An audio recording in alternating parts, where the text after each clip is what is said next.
exegética. O que quer dizer assim, de versículo por versículo?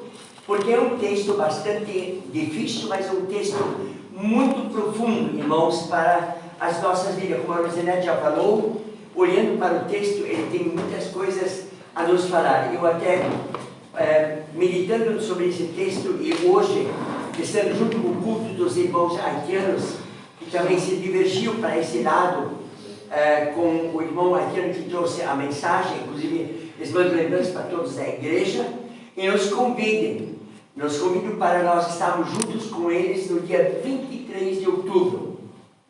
Eu louvo a Deus por esse dia do dia 3 de outubro para com eles, porque foi uma questão de muita oração. É como hoje o Wilton disse, como a Rosinete colocou, e também o texto nos coloca isso em parte, a oração no dia 23, nós teremos 2 ou 3 irmãos haitianos, 2 com certeza, serão consagrados para o ministério dentro da igreja. Tá? Eu vejo assim uma resposta de oração. Quando cheguei a conhecer o Duchenne, também o Marcelinho, sempre vi dentro da minha maneira de ver e de uma forma espiritual, olhando para esse lado, que seriam 2 obreiros dentro da igreja. E eu me alegro que isso começou agora a acontecer, depois de a gente muito conversar, falar, e que isso agora está então começando a entrar em pauta. Já não são mais tantos irmãos haitianos que tinha, vários saíram, também outros foram morar para a região do Araquari, e é difícil chegar para o culto, domingos de manhã, mas enfim, foi um culto muito abençoado hoje de manhã, foi uma alegria a gente se poder rever, e nos convida então para o dia 23, às 9 horas da manhã, domingo de manhã, e eles esperam por nós, irmãos, porque eles conhecem uma boa parte do nosso grupo, todos, acho que menos o Hilton, e a Cláudia e o Antônio em parte, né? Que vocês já estavam lá. Então, os demais, todos eles conhecem. Alfredo também um pouquinho, uma e outra vez estava lá, né? Então, vamos lembrar no dia 23 de outubro, esse culto especial em consagração aos obreiros na Igreja Irmãos Unidas com os irmãos haitianos.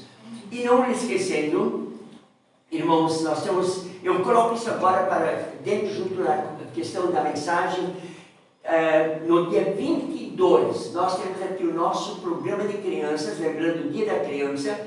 A Ellen vai falar depois mais um pouco disso, também pela oração. Peço que nós estejamos orando por isso. Não queremos abraçar tantas crianças, mas nós queremos abraçar um grupo para começar e continuar esse grupo dentro do trabalho de sábados à tarde, aqui na igreja. E um outro aviso, e ao mesmo tempo estendo ele também, para nós estarmos orando por isso, no dia 6 de novembro, nós temos aqui um momento especial, a partir das 5 horas da tarde, um lanche especial que a gente vai programar, isso ainda também.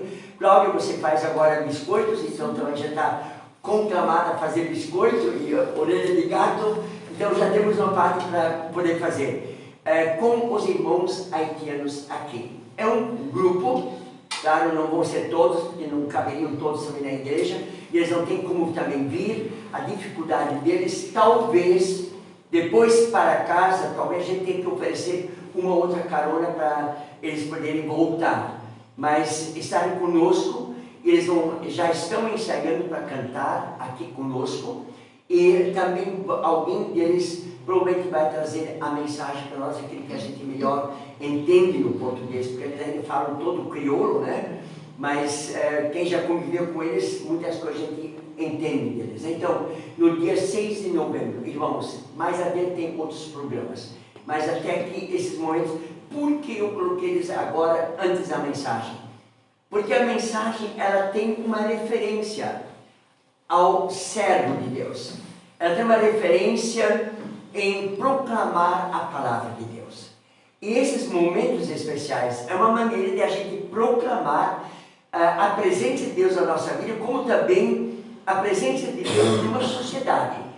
Deus conclama aqui no capítulo 49 de Isaías, exatamente Isaías a falar como servo, mas ele tira Isaías fora e se coloca a palavra servo como Jesus. Então, impressionante como Isaías foi usado por Deus para poder estar trabalhando a mensagem do Messias Jesus Cristo. E aí eu quero lembrar assim, para nós, como pensamento base, a memória do ser humano versus céu.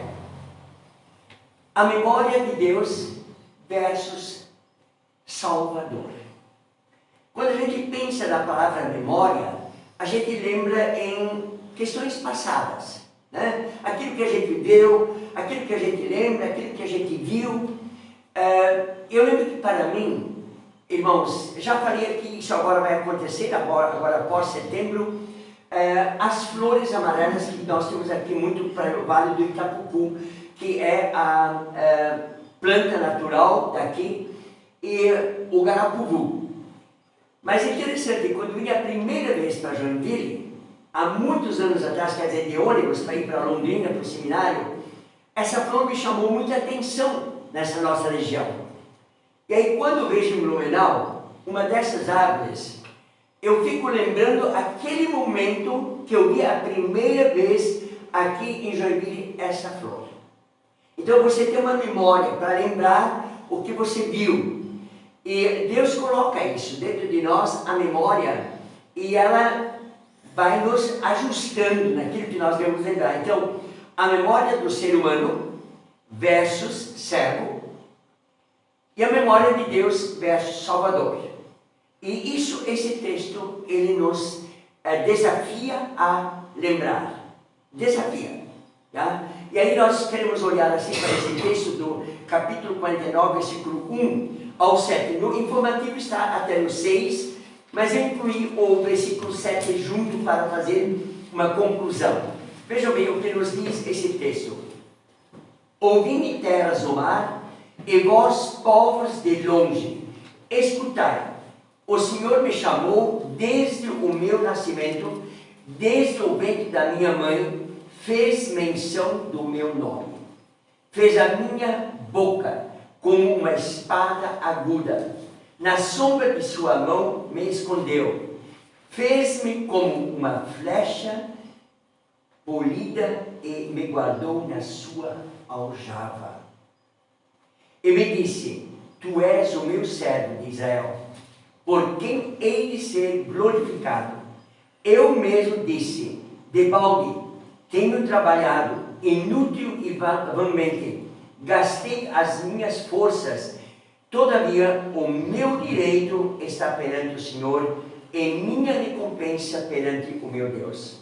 Mas agora, diz o Senhor, que me formou desde o ventre para ser seu servo, para que torne a trazer Jacó e para reunir Israel a ele. Porque eu sou glorificado perante o Senhor, e o meu Deus é a minha força. Sim, diz ele, pouco é o servo, meu servo, para restaurares as tribos de Jacó, e tornares a trazer os remanescentes de Israel. Também te dei como luz para os gentios, para seres a minha salvação até a extremidade da terra. Assim diz o Senhor, o Redentor e Santo de Israel, ao que é desprezado, ao aborrecido das nações, ao servo dos tiranos, os reis ouvirão, e os príncipes se levantarão, e eles te adorarão por amor do Senhor, que é fiel, e do Senhor, Santo de Israel, que se me escolheu. Irmãos, esse é o texto, e eu gostaria de deslizar com os irmãos hoje à noite, para nós essa semana também, de versículo em versículo. Mas eu coloquei assim como introdução, o que nos leva à memória refletir. Eu falei hoje à noite algumas palavras fora com Marcos, e é interessante, em poucas palavras, muitas coisas se jogam na memória, não é verdade, Marcos? Quando a gente pensa no ontem, tudo que a gente faz, nós sabemos que em questão de segundos, a nossa memória ela chega a pensar quase 1000 coisas ao mesmo tempo. ela tem uma soma muito grande de fazer lembranças e de guardar dentro de nós. E às vezes os nossos sonhos também são das memórias do cérebro que grava, que a gente de repente passa anos e anos, e de repente você sonha, e você acorda, você vai lembrando, mas espera, onde eu vi isso? Como é que eu convivi isso? Como é que eu fui sonhar isso hoje? E às vezes tem razões de criança. A época de criança que vem no nosso sonho quando a gente é adulto. Então, a memória, ela nos leva a refletir. Não só sempre lembranças do passado, mas também momentos atuais. Se nós olharmos agora os nossos momentos atuais que nós estamos passando de uma forma mundial, e sobretudo veio da pandemia, e muitas coisas nos levaram a refletir algo bem do presente, algo do ontem e do anteontem e mais tempos passados. E muitas vezes isso nos dá dificuldade de lembrar como pode ser o amanhã. Eu tive um primo que faleceu de câncer e eu cuidava dele à noite. Ela saiu do serviço e passava então um certo tempo à noite cuidando dele. E quando vinha no quarto, ele já estava acamado, não podia mais andar. Passou a enchente de 1992 e a água pegou quase embaixo da cama e ele colocava em cima das mesas e de repente a água já passou por cima do teto quase. E ele lá deitado. E a gente vinha e sentava lá em cima junto também, próximo das águas, porque os hospitais não tinha como. Aí eu perguntava para ele: Walter, como estás? Ah, Moacir, hoje como ontem e amanhã como hoje. Muitas vezes a nossa vida, a nossa memória, ela nos leva àquele momento de não mais pensar em coisas que nos possam levar a focar o melhor para amanhã. Então nós nos deixamos levar com a nossa memória, muitas vezes, para o lado negativo. E esse texto, ele nos apresenta essa parte, o lado positivo e o lado negativo. Mas também são reações que nós vivemos à nossa memória. Ela nos leva a ter reações. Elas são muito rápidas. E algo que nos leva a ter reações é quando você de repente passou por uma situação e ela vem de repentina, você se assusta, ou você regride, ou você até se arma para dar uma resposta. Mas são reações que vêm literalmente da nossa memória, que se instalam no nosso cérebro. Então, reações são bastante comuns na nossa vida, irmãos. Bastante comuns. E essas reações nós temos que aprender a dominar. E isso não é fácil. Não é fácil dominar as reações. E aqui o texto, Deus fala, na verdade é um cântico, esse texto, de 1 a 6 é um cântico, é o segundo cântico, o primeiro vem em 42, e depois tem mais dois, 51 e 53, os cânticos sobre o servo Messias. Então, irmãos, esse cântico, ele nos leva a ministrar as nossas reações e as próprias reações de Deus em nossa vida. Muitas vezes, as nossas reações que nós temos dentro de nós, elas nos também cativam muitas vezes a nos escravizar. De uma forma negativa, às vezes até positivista demais. A média de 40 anos atrás, saiu uma onda, talvez mais velhos possam saber disso, mas saiu uma onda de positivismo. Filosofia do positivismo, psicologia do positivismo, rendas positivistas, e entrou muito a ideia do positivismo. Tá? E as pessoas falavam de coisa de positivo, positivo, positivo. E cada uma que falava alguma coisa, você tem que ser positivo. E aqui, esse texto, ele nos coloca como servos. Não como servos só do positivo, mas também servos que reagem na hora certa. E aí eu quero começar com o versículo 1, irmãos. Vejam o que diz o versículo 1. Aí diz assim: ouvi-me terras do mar, e vós, povos de longe, escutai. Terras do mar, irmãos, são especialmente lembrados as costas dos mares, o povo que mora nas costas dos mares, e de uma forma bem clara, o povo das ilhas, que são circundadas por rios ou por mares. E para esse povo, que naquela época era muito visível, eles fazendo comércio marítimo. Então, esse comércio marítimo, ele começa a entrar também entre o povo de Israel ou em suas circunvizinhanças. E aí vem uma questão muito interessante.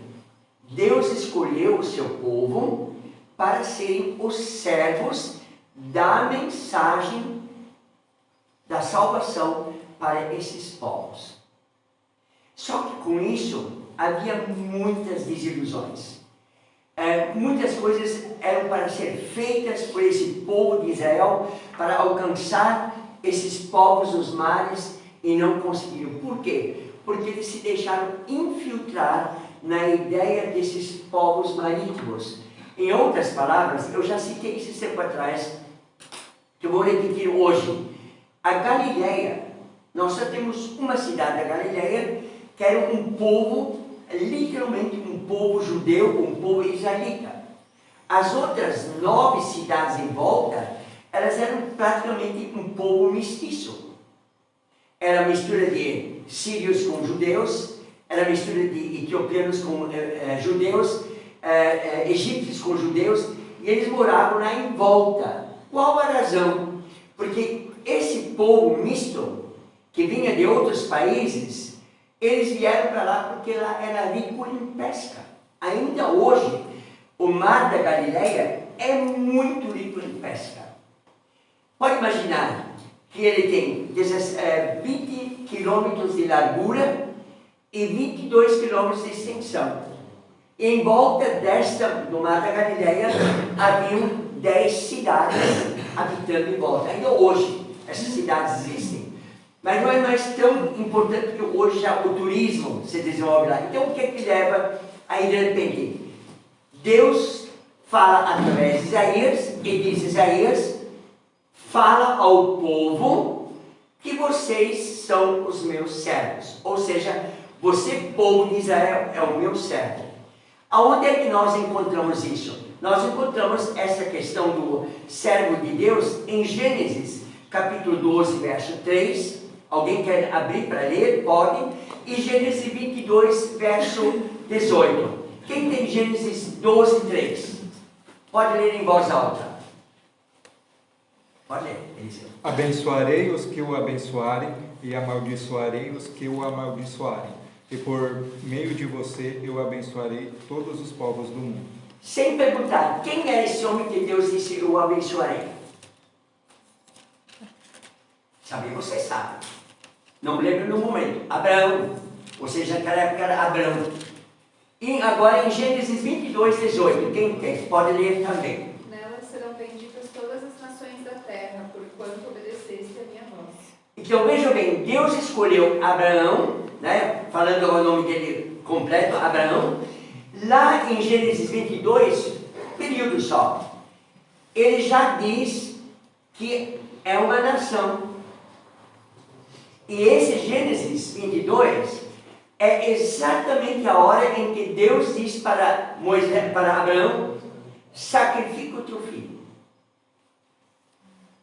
A obediência de Abraão, a fé de Abraão, desenvolve uma inteira nação para abençoar ou amaldiçoar, mas o abençoar era levar a mensagem da palavra para que o povo, os gentios, pudessem ver quem literalmente era Deus naquela época, para confiar nesse Deus e que ele iria sustentar esse povo, iria abençoar esse povo através de Abraão.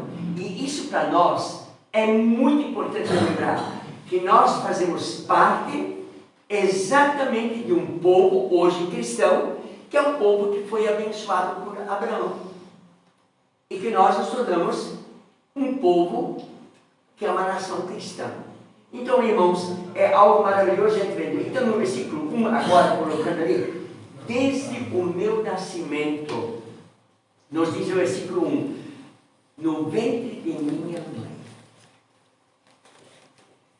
Quando a gente olha pessoas grávidas, no dia 24 de setembro, no aniversário da minha neta, da Olivia, estava um casal muito próximo de nós, um casal muito querido, e a menina de 5 anos, ela veio assim e disse para os convidados, era um grupo pequeno, e disse assim, com muita alegria, ela foi ao lado da mãe, se encostou a cabeça na barriga, ela disse, a minha mãe está grávida. Aí eu pensei, na nossa época que era proibido falar isso, eu já deveria saber disso, né? E ela disse isso com tanta alegria. Desde o ventre da minha mãe, foi escolhido agora esse servo. O servo é um ser humano. Esta é a mensagem central junto nesse texto, na exegese. O servo de Deus é um servo humano. Deus não deixa passar na sua escolha do seu povo a criatura mais perfeita, o homem. Quando digo homem, é generalizado. Ele usa o homem dentro da liberdade que ele deu para ele, mas dentro dessa liberdade para ele entender que ele tem uma origem divina, e essa origem divina é ser servo. Então, Deus não faz o trabalho através de outros elementos criados. O trabalho de Deus é feito pelo homem. Ele usa você, usa a mim e a todas as demais, e até uma criança para dizer, a minha mãe está grávida. Foi uma alegria geral para as pessoas quando soubemos isso. Jesus assumiu a estrutura de homem. Dá para entender agora por que Jesus se torna homem? É o Filho de Deus. E teve que nascer de uma mulher, passar por dificuldades, por situações muito tristes na família, entre o povo até a morte. Graças a Deus não ficou morto, ressuscitou, mas Jesus, para ser o servo de Deus e ministrar na mensagem a salvação para a eternidade, ele teve que se tornar homem. Deus não chama um animal de servo, ele chama o animal de servo, mas é um servo. Jesus se tornou homem, um indivíduo distinto. Se nós olharmos para nós, irmãos, nós passamos agora tudo semana passada nas eleições, né, e se apertar o dedo era algo tão comum para cada um sozinho. Agora o Arthur acordou.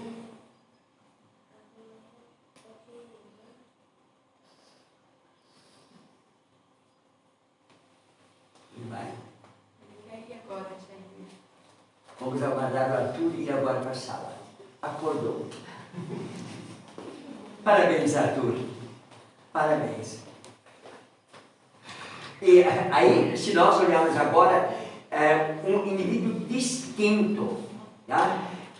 É uma forma de que tem todas as qualidades do ser humano, e não é um animal, mas sim é um homem, e dentro deste homem tem algo tão precioso que a gente não deve esquecer, é o sopro de Deus. Então vejam bem, Deus agora em Isaías coloca o servo e coloca ele dentro da sua distinção humana, e ele é literalmente distinto, porque ele tem toda a capacidade daquilo como Deus também é. A única coisa, ele não é o criador do princípio, ele é o criador após a criação de Deus. Então é interessante, você consegue fazer também. Tem um filme bem antigo, muito antigo, ele é sem palavras. Quando havia aquela fita que rodava, nós vimos isso no seminário, já faz décadas isso, e aí tinha um filme que mostrou que Deus tudo criou, tudo, de uma forma bem distinta, bem clara, e de uma forma individual. Aí veio a pergunta de um marceneiro nesse filme, assim, escrito embaixo, não era sem voz. Mas Deus criou a porta de uma casa. E aí o filme nos mostrou algo bem interessante. A primeira porta que a natureza viu foi a porta que uma vespa preta fez. Já viram ela? Vocês conhecem, ela faz ninho de terra dentro das luzes, tudo aquilo. Essa vespa, lá ela faz um ninho. E lá ela leva uma morte de um inseto para quando desovar os insetos viverem. Isso é na biologia bem claro isso ali. Só que essa vespa, ela vive na terra. E ela é o prato predileto da aranha. Porque na teia de aranha é lá que está a vespa preta, que é alimento para os filhotes da aranha. Então ela foge, e a aranha procura ela, e ela entra no buraco e tampa a porta. Já viram? Talvez não. Mas é maravilhoso. Irmãos, Deus deu essa habilidade de se proteger do animal, mas o homem imita isso como criador. É isso que Deus faz para os seus servos, para terem proteção. Mas no versículo 2, continuando, dentro dessa forma exegética para nós hoje, diz bem assim, claro, a minha boca como uma espada aguda. Quando a gente pensa assim, de repente nesse versículo assim, a gente lendo ele diz, fez a minha boca como uma espada aguda. A gente pensa, bom, dela ali agora dessa boca sai tudo quanto é coisa. E de repente já com a palavra já está te matando, não está te prendendo. Então parece que é algo assim muito assombroso. A boca como uma espada aguda. Irmãos, não é uma espada que sai da nossa boca. Nós sabemos que a língua é o órgão mais rude que tem dentro do ser humano para com o seu próximo, ou para consigo mesmo. Mas a minha boca com uma espada aguda, isso nos quer dizer, o servo fala de modo eficiente. A eficiência do falar, ela produz efeito. E muitas vezes você ouve a pessoa falar e você diz, eu gostaria de ouvir mais uma hora. Mais um tempo, mais um tempo. Eu lembro assim de Walter Cashel. Era o diretor-geral do trabalho de evangelismo As 4 Leis Espirituais. Alguém lembra dessas 4 leis espirituais? Era um livrinho amarelo com 5 formas de levar pessoas a Cristo. E esse Walter Cashel, irmãos, quando ele falava, nós tivemos vários cursos com ele, ele era dos Estados Unidos e vinha para o Brasil e a gente participou desses cursos. Quando ele falava, quando ele terminava, a gente dizia, já, a gente nem deu hora passar. E às vezes a gente até pedia, pastor Walter, continua a ministrar mais um pouco. A gente não cansava. Por quê? Porque o falar dele sobre o evangelismo, como um servo de Deus, era eficiente. A eficiência, hoje, ela está alta, não é verdade? Em todos os sentidos. A eficiência, ela, contanto que ela é desenvolvida pelas empresas, nós temos a Evanessa que trabalha bem claro nisso. Nós achamos que na nossa época, quando éramos jovens, ou até há pouco tempo atrás, os pais queriam que os filhos fizessem curso de computação, tudo. Lembram isso ali? Todos tinham que fazer. E de repente a gente percebeu que quem tinha curso, as firmas não tinham preferência. porque no curso já se aprendia algumas malícias na computação.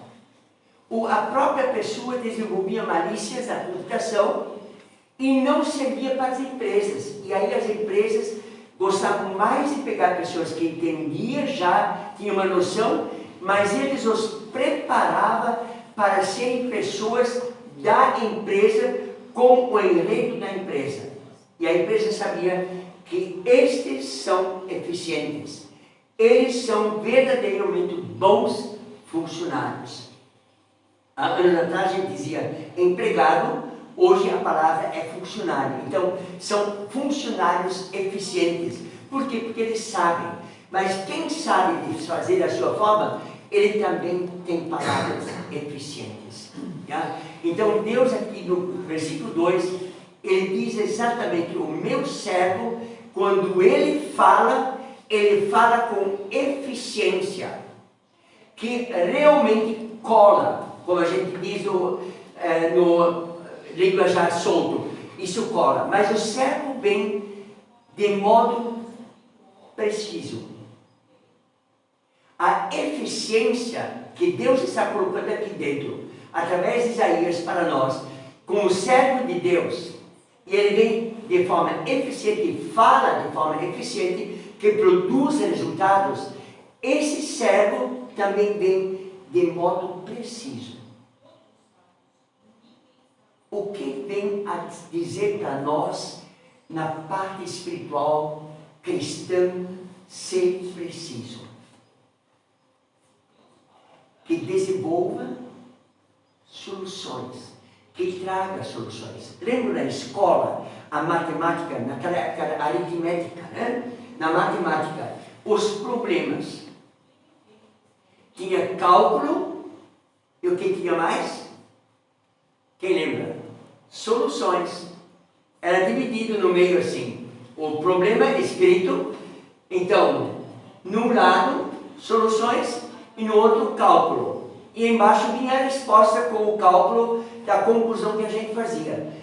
Isso é ser preciso. Você faz os cálculos, você desenvolve a matemática, ou você desenvolve o enredo, e você tem algo preciso. Ela é exata.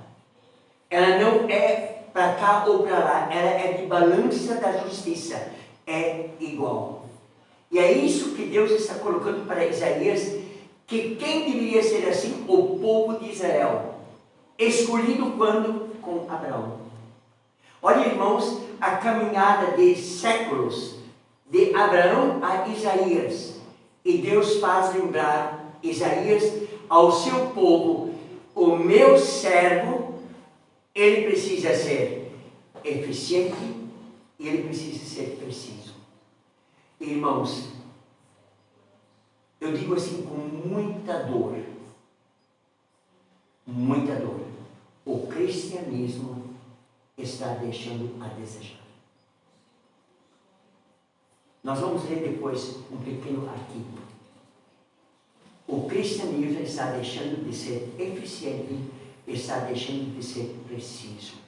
Mas o versículo 3, veja o que nos diz ali agora: tu és o meu servo, és Israel. Irmãos, quando a gente olha para esse texto, essas palavras do versículo 3, tu és o meu servo, és Israel. A história, eu coloquei aqui para mim, em duas palavras: lembrar Jacó. Quem era Jacó? Se a gente olhar a história de Jacó, seria praticamente a gente dizer assim, o espelho, praticamente, entre parênteses, a igreja cristã de hoje. Entre parênteses. Jacó, ou seja, Israel era Jacó, mudou o nome, mas Jacó era enganador, barganhador, e Deus disse para Jacó: teu nome será mudado, porque tu serás um servo para mim. E Jacó nos faz lembrar, assim, a referência do servo Messias. Jacó é o espelho da transformação que o Messias Jesus era para ser na sua forma precisa e eficiente para o povo entender que nós, da maneira como estamos, vivemos no pecado e só passamos a ser filhos quando temos Jesus Cristo. Então, Jacó como Israel é uma referência nesse versículo, que a gente pode ler no versículo 3, todo ele para nós, irmãos, que diz o seguinte: e me disse, tu és o meu servo, és Israel, por quem hei de ser glorificado. Se a gente perceber assim, a história de Jacó, ela não chama atenção. Deixa eu fazer uma pergunta assim, bem mal criada para nós. Você já foi no Jacó? É tão fácil ser Jacó, não é verdade, irmãos? Não vamos nos colocar assim, acima dessas posturas. Jacó era o filho de Isaac. Era filho de Isaac. Isaac era o homem da paciência. E Jacó não tinha paciência. Jacó desenvolveu a sua forma as situações. Então a pergunta para nós muitas vezes, nós já fomos Jacó, um certo momento. Mas Deus diz, mas tu és Israel.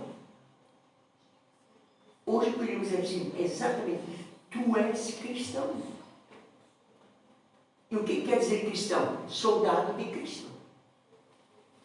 Olha uma vez um paralelo dessa palavra, irmãos, para nós hoje à noite, quando Deus fala a Isaías isso, para o seu povo, e diz bem claro, tu és Israel, hoje tu és cristão. Então cristão é aquele que ganhou exatamente a certeza da vida e da esperança eterna através de Jesus Cristo. Jesus veio em momento preciso e voltará no tempo certo. Era aquele momento que Jesus tinha que vir, porque havia alguém preparado para fazer Jesus ser humano. Quem era essa pessoa? Maria.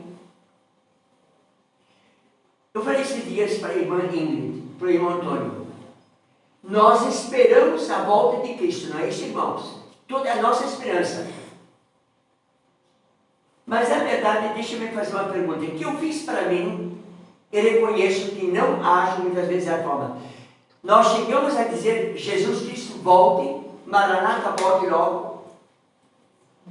Parece que nós estamos tão envolvidos no nosso dia a dia, que a gente esquece de dizer, Jesus volte. A eternidade é a eternidade de paz, é muito melhor do que nós estamos vivendo hoje. Nós estamos vivendo em forma de preocupações, desavenças, tudo isso, não é verdade, irmãos? Mas a eternidade é paz. E nós estamos nos afastando de pedir que essa paz venha para nós. Então, Jesus veio no momento preciso, porque Maria estava pronta para esperar o nascimento de Jesus. E já em Gênesis 3:9 diz bem claro, de uma mulher sairá o rebento, pisará a cabeça da cobra com o calcanhar, mas ela o ferirá. Percebe que a morte da serpente é garantida, mas o período que ela vive e que nós vivemos, nós seremos feridos por ela. E aí nós podemos citar N desavenças que nós vemos no dia a dia, na situação do dia a dia, que nós estamos passando e que já antes também passamos, só que nós não estávamos lá. Vão passar a próxima geração, se Cristo voltar antes, que espero que Ele possa voltar, é a minha esperança. Então, Jesus como servo de Deus, como Israel, o mensageiro para o povo de Israel, a transformação de Jacó, agora Jesus vem e se coloca exatamente dentro desse povo, no momento preciso, e Ele vai voltar no tempo certo. Nós podemos, devemos pedir, como o Apocalipse diz, vem Senhor Jesus, vem, Maranata. Mas Ele virá do seu tempo. Mas é importante nós estarmos esperando a volta dele. Estamos preparados com o azeite, o Espírito Santo, a força. Então Jesus virá no seu tempo certo, irmãos. O versículo 4, estamos já quase no final. Eu mesmo disse, debalde tenho trabalhado, inútil e vãmente. Valdir, eu vou fazer a pergunta para ti. Alfredo tem dificuldade de responder, mas é bem paralelo. Se você saberia que a tua horta, como você organizou, não iria dar resultado, você faria como você fez nessa horta? Não. Você percebe? A gente faria. Se eu sei que a coisa não vai funcionar, por que eu vou investir meu tempo? Não é verdade? Não precisa investir meu tempo. E aqui está o versículo 4. Debalde, inútil e vãmente que eu fiz o trabalho. Parece que Deus está colocando agora aqui para o povo de Israel que aparentemente era inútil o que Deus fez com esse seu povo. Parece que não tem resultado positivo para as nações gentias. O versículo 1. As terras, os mares. Parece que não tem valor. E aí, de repente, Isaías coloca isso e diz, Senhor, parece que o teu servo, que é Israel, que era para trabalhar essa transformação, no tempo certo, na hora certa, foi inútil, foi de forma vã. Mas aí, se nós olharmos, irmãos, vamos olhar para Jesus, para os discípulos, para as mulheres da época. A atuação de Jesus parecia inútil. Porque os discípulos todos se dispersaram. A tal ponto, se nós olharmos, os discípulos depois não reconheceram mais Jesus. Lembra que os discípulos foram a Emaús, preocupados com o que estava acontecendo e tudo aquilo, e Jesus ao lado deles, conversando. E não reconheceram Jesus. Parece que os 3 anos de Jesus, os milagres feitos, a transformação entre o povo, o pão, os peixes, alimentando, foi em vão, inútil. Mas não é isso não. Jesus foi rejeitado, mesmo sendo rejeitado, continuava. Quantos não receberam? Mas Jesus continuava. Irmãos, e nós como cristãos, eu como cristão, nós temos que continuar nesta obra que Deus nos chamou juntos. Não é apenas um morcer. É todos nós que estamos nessa obra. Parece às vezes inútil, parece vão a gente trabalhar. Ah, não adianta. Tá? Eu escutei isso hoje do irmão haitiano. Pastor, está muito difícil. Parece que a gente está trabalhando sem resultados. O resultado existe. É nós temos a fé de que o nosso trabalho que Jesus nos coloca, através de sermos servos de Deus, vai ter resultado. E aí, olhando para esse lado, realizando a obra de Jesus rejeitado daquela época, nós estamos fazendo hoje. Você já parou, irmão e irmã, para pensar que aquilo que Jesus começou, nós estamos continuando? Lembra aquela mensagem da viúva pobre, quando nós colocamos aqui para nós amar a Deus e dar o amor meu a Deus. É uma diferença. E essa é a diferença que nos faz hoje também ser servos de Deus. É demonstrar o nosso amor a Deus e Deus vê esse amor que nós vivemos em nosso meio. É uma grande diferença. Isso a viúva pobre mostrou. Gente, ela não mereca a oferta dela. A gente disse que nem esquentava uma gota de água numa pedra. Mas ela depositou o seu amor a Deus por aquilo que ela tinha. Nem fazia barulho no gasofilácio. Ninguém tocou trombeta.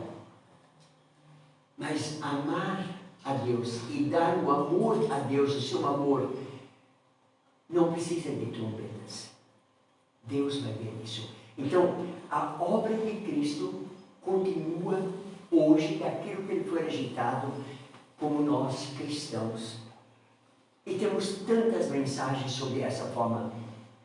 E qual é a recompensa nossa, irmãos? Continuar a obra de Cristo. A vida eterna. Os galardões.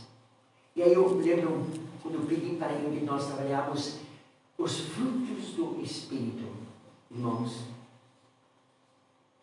Esse é o resultado de nós trabalharmos a obra de Cristo ainda nos dias de hoje. Versículo 5. Olharmos agora. Mas agora diz o Senhor que me formou desde o ventre para ser seu servo. Eu coloquei em poucas palavras, torne trazer, reunir a Ele. E eu leio o versículo todo, então, para nós. Que me formou desde o ventre para ser seu servo, para que torne a trazer Jacó e para reunir Israel a Ele. Porque eu sou glorificado perante o Senhor e o meu Deus é a minha força. Esse é o versículo completo, irmãos. Torne a trazer o quê? Aquilo que Deus disse, a bênção. Sabe, essa bênção que Abraão recebeu, nós somos os herdeiros dessa bênção. Nós somos herdeiros dessa bênção. Eu fiquei muito feliz quando vi hoje a Sadiuna. A Sadiuna era previsto não viver devido à anemia quando ela nasceu. Nós oramos muito por essa criança. Eu fui com a mãe dela 11 vezes na maternidade em 3 dias. E aí o doutor Cabral de repente disse assim para mim, pastor, vai ser muito difícil. Ela não reage para nascer.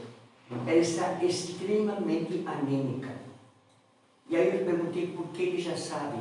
Ele disse que os negros são mais tendenciosos a ter anemia. E eles nascem anêmicos. E a mãe era anêmica o tempo todo na vida dela. Em gestação. Mas aí eu percebi como nós podemos transmitir a bênção que Abraão recebeu. Você e eu podemos levar a bênção de Abraão ao outro. Eu te abençoarei ser tu uma bênção. Mas aqueles que tu amaldiçoares serão amaldiçoados. Deus dá a preferência, o poder da bênção. E aí, quando fomos de madrugada, Fredicine ele falou, pastor, eu não sei como vai ficar. Fredicine estou indo na sua casa, de madrugada. Fomos à maternidade. E antes de sair do carro, eu disse, a criança vai nascer. Estou abençoando. E eu tenho certeza que vocês também já abençoaram. E Deus é a resposta. Então, nós reunimos a bênção a Ele. A missão principal do servo é abençoar. não é amaldiçoar. Deus fala bem claro que Israel volte a ser o que tu eras. Aquele povo que eu escolhi, aquele povo que me adorava, aquele povo que me obedecia, volte. Eu estou pedindo, traga de volta a tua fé do passado. Volte a viver essa fé. Então, a missão principal do servo é abençoar. Tem como objetivo principal levar Israel ao Senhor. E hoje foi uma pergunta que nos foi feita, e também ontem eu vi uma pergunta assim, nas notícias.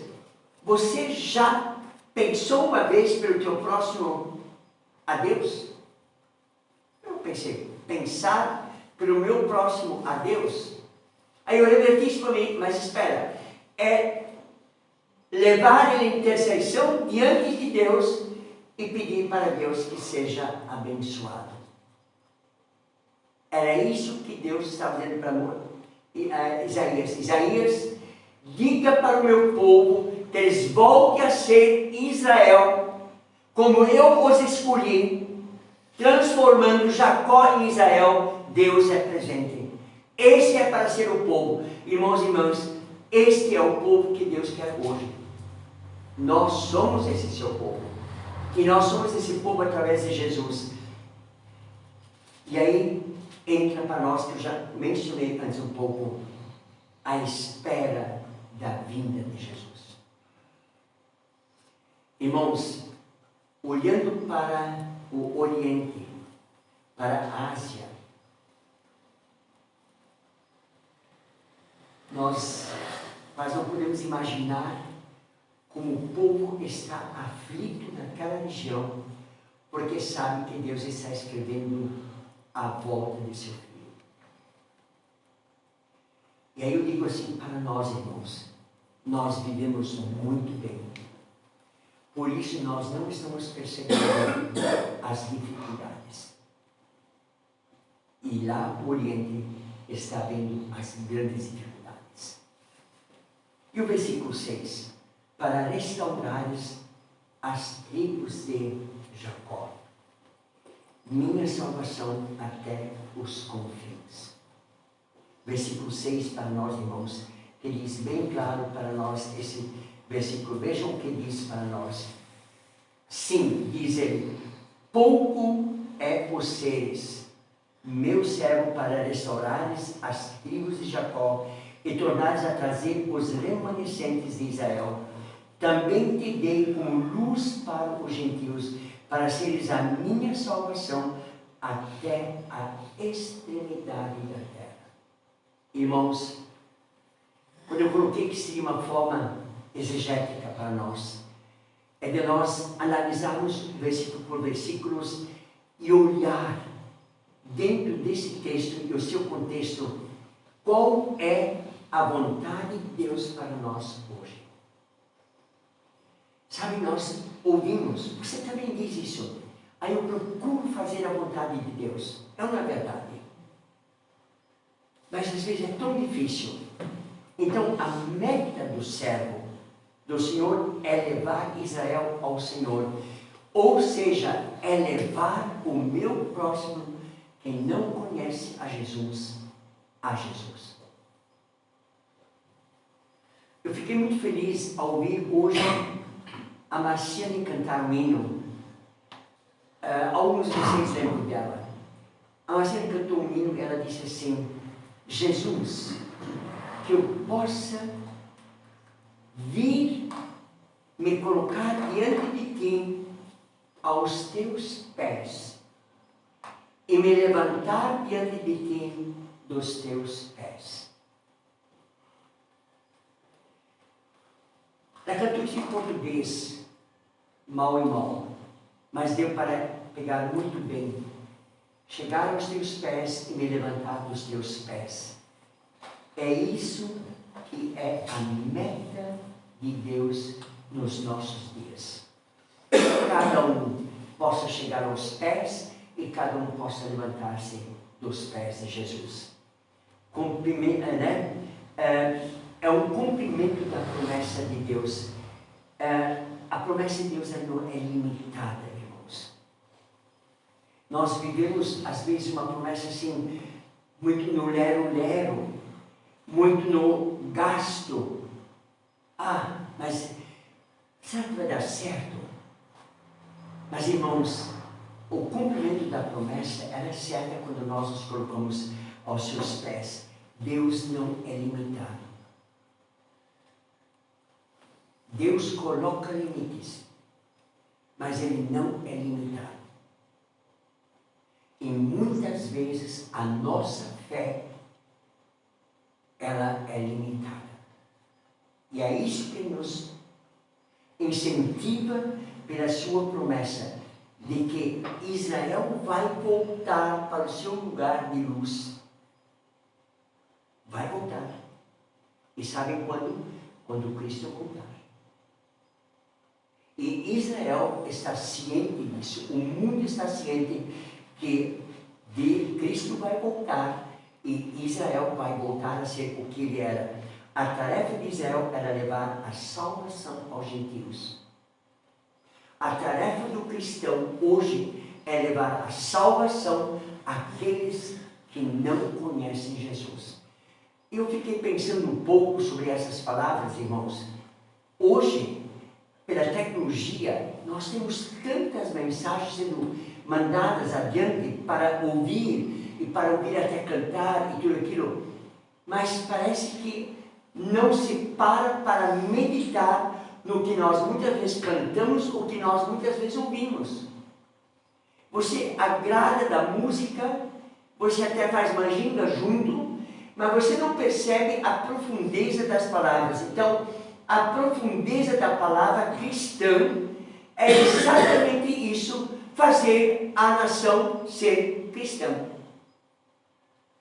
Quando a gente ouve o Brasil um país cristão, longe disso, irmãos. Longe disso. Ser nome de cristão é tanto você ser pedreiro e não saber ser pedreiro. O Brasil é uma miscelânea. Cristãos são aqueles que são soldados de Cristo.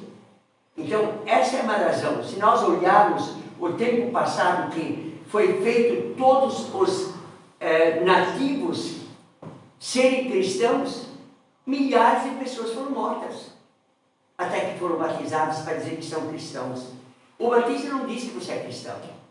Cristão é ser um soldado de Cristo. E o versículo 7 para terminar, irmãos, aí nos diz o versículo: assim diz o Senhor, o Redentor e Santo de Israel, ao que é desprezado, ao aborrecido das nações, ao servo dos tiranos, os reis o verão e os príncipes se levantarão, e eles te adorarão por amor do Senhor, que é fiel, e do Santo de Israel, que te escolheu.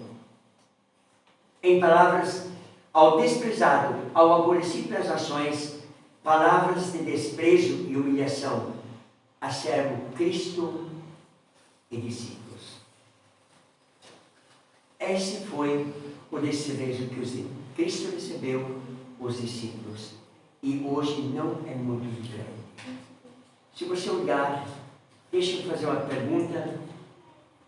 Você tem certeza que você pode dizer em todos os lugares que você tem Jesus como Senhor? É uma pergunta, é uma reflexão. Você pode dizer para todos que você tem Jesus e que você é cristão? Hoje a igreja é conduzida a mentir. Isso me assusta, irmãos. Quando a gente olha que a igreja é conduzida a mentir, a enganar, parece que é tão natural, mas é um perigo muito grande. Não é ser servo, apagar a memória de Deus e do ser humano. Irmãos, volta ao nosso tema. A memória versus servo, a memória versus Salvador. É isso que Deus coloca para nós. E eu gostaria de terminar, irmãos, para entendermos o que é ser um cristão, às vezes. A Ingrid já falou várias vezes da revista Portas Abertas. Eu ganhei uma dessas revistas da Índia esses dias atrás. Eu comecei a ler ela e passar por ela. Eu gosto de ler 2 pequenos testemunhos da Índia. O tempo da perseguição chegou. Lembre desse texto. Lembre de nós sermos cristãos. E lembre da nossa responsabilidade como cristãos, soldados de Cristo. Após servir a Deus por anos, Shekhar se familiarizou com a perseguição no país. Por ser líder de igreja, sou culpado pelas conversões e acusado de enganar pessoas usando dinheiro para se converterem. Nós enfrentamos muitos desafios. Explica. Apesar disso, ele e a sua família experimentaram a perseguição de forma ainda pior e mais violenta. Shekhar estava reunido com cristãos para orar quando policiais chegaram e começaram a fazer ameaças. Foi quando eu percebi que o tempo de perseguição tinha chegado. Conta o pastor. Apesar do medo, Shekhar não fugiu. Os policiais apreenderam bíblias e livros e, em meio a ameaças, os levaram para a delegacia. Lá os cristãos descobriram que a verdadeira perseguição ainda não tinha começado. Os cristãos foram assediados, agredidos e torturados. Durante o interrogatório, perguntaram a Shekhar se ele pagava hindus para se converterem ao cristianismo. Ao negar, foi muito agredido. A violência foi tanta que o tímpano dele estourou. Apesar de tudo, assim como diz o texto em Deuteronômio 31:8, o próprio Senhor irá à sua frente, Ele estará com você, Ele nunca o deixará, nunca o abandonará. Não tenha medo, não se desanime. Shekhar afirma que se sentiu perto de Jesus. Eu fiquei com medo ao ser torturado, mas lembrei das promessas de Deus. Os oficiais queriam assustar Shekhar para fazê-lo sair do vilarejo com a família. Ao ler esse relato, você pode achar que isso só aconteceu por ele ser pastor. Mas a verdade é que a perseguição não atinge apenas líderes da igreja. As autoridades perseguem cristãos independentemente da função. Na igreja ou idade não tem importância. Soy é um exemplo disso. A jovem de 16 anos vive no sul de Laos e foi presa com outros cristãos quando tinha apenas 14 anos. O chefe da vila apareceu em um culto e exigiu que os cristãos abandonassem a fé. Eles se negaram, afinal sabiam que não estavam fazendo nada de errado. No domingo seguinte, 7 policiais, 4 chefes de vilas e diversos vizinhos interromperam o culto e insistiram que os cristãos deveriam negar a fé. Eu senti muito medo quando nos colocaram na van. Não queria ir para a prisão, tinha medo de não me soltarem. Compartilha Soy. Apesar de ser nova, convertida, ela se recusou a assinar um documento entregue pela polícia para negar a fé. Os oficiais não queriam que o cristianismo se espalhasse na região.